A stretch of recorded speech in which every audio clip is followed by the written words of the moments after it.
Wow. So let's talk about that first business first. What did that look like? What gave you the idea?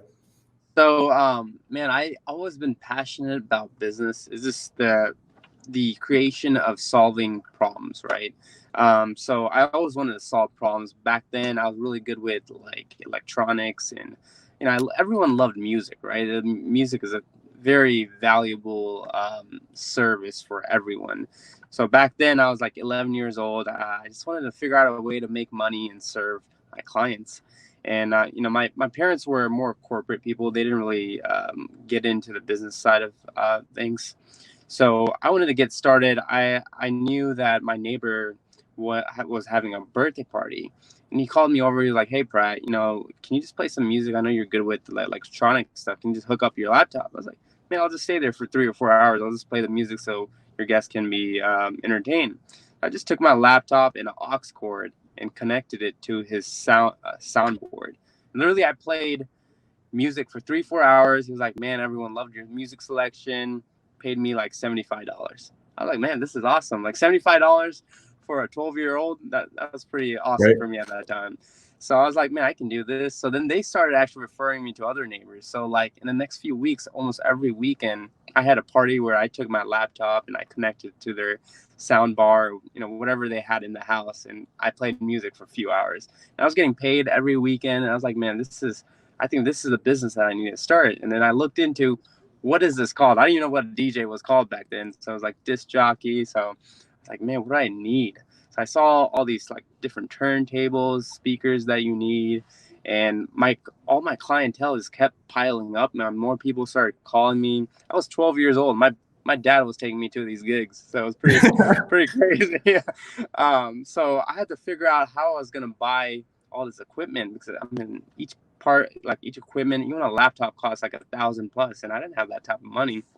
So I was trying to find a loan. So obviously I went to my parents. I was like, "Hey, can you all give me $10,000?"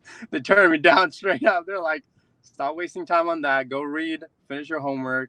And so I kept asking them for weeks and weeks. I even went to my uncle. I went to my friends. They all turned me down. And then I created a business plan. Created a business plan with everything I needed, how this business is going to work, from profit, loss, expenses. And then I sat down with my dad. I was like, "Look, I'm really serious. I'm gonna give you all my birthday money that I collected. It was only like $500, but this is my down payment right here. I won't ask for anything for 2 years. Give me this loan."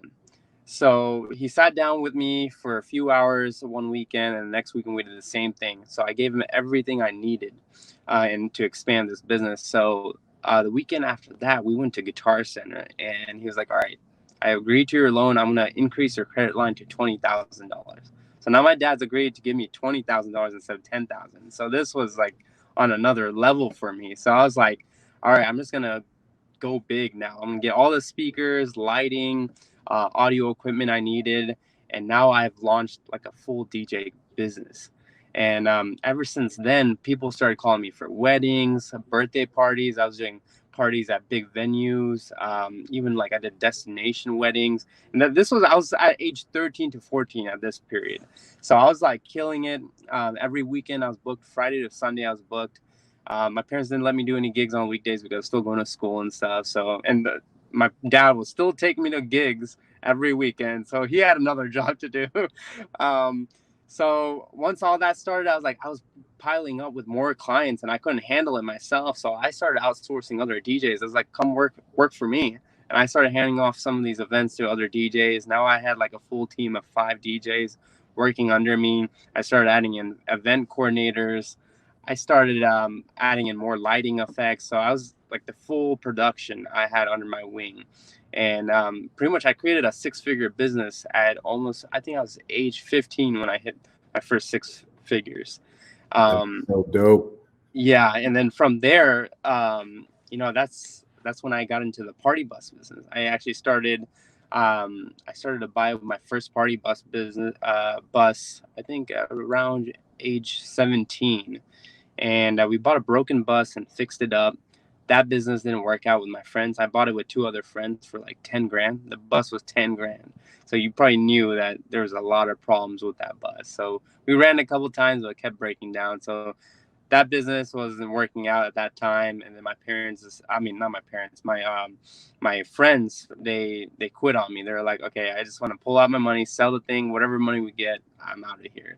So they gave up. I still believed in the business because I know entertainment, people love like partying and just having fun in the weekend. So I went out to California and bought a exotic looking party bus. That was my first bus. I shipped it down here to Houston, and I started a party bus business. And just like my DJ business, I had a lot of clients, so I pretty much inputted the party bus business into my clientele just as another package, and that started taking off. So at this point, I was running 2 companies while I was 17 years old. Did really well in high school. Like the business was booming, and I mean, for me, my parents were still paying for some of my expenses, so I was just stacking up money. So I was like, what's the next thing? Like, I don't know what I should do. But then I started looking at houses. I loved looking at houses since I was like a younger kid. I just tour them and look at them. So I was like, what can I do in real estate? What is real estate? And that's when I became a realtor. And, once I became a realtor, that's when all the avenues or opportunities started coming up. And that's when I kind of get into in the investing side. So before I go into the real estate, like, you have any questions about so far? Party bus business, and that's the party bus business we used when we were out in Houston? Yeah, now I have 4 buses that are running. They're still right now because of the corona going on. They're not really running right now just because of safety, but yeah, it's still running. It's a fun business. I leverage it with my clients. Whenever I need to take clients or investors, we just get on the bus, and it's like a private bus, right? It's your own. So that's cool. And so how much revenue were you hitting at like the peak of that when you were in high school, bro? So I think my peak point was probably 150,000. At that time, I only had 1 bus. I started adding on buses when I was in college. That's when I added on 2 more buses. Thank you so much for tuning into this episode of the Winning Move Podcast. I hope it helps you make all the right moves in your life and business.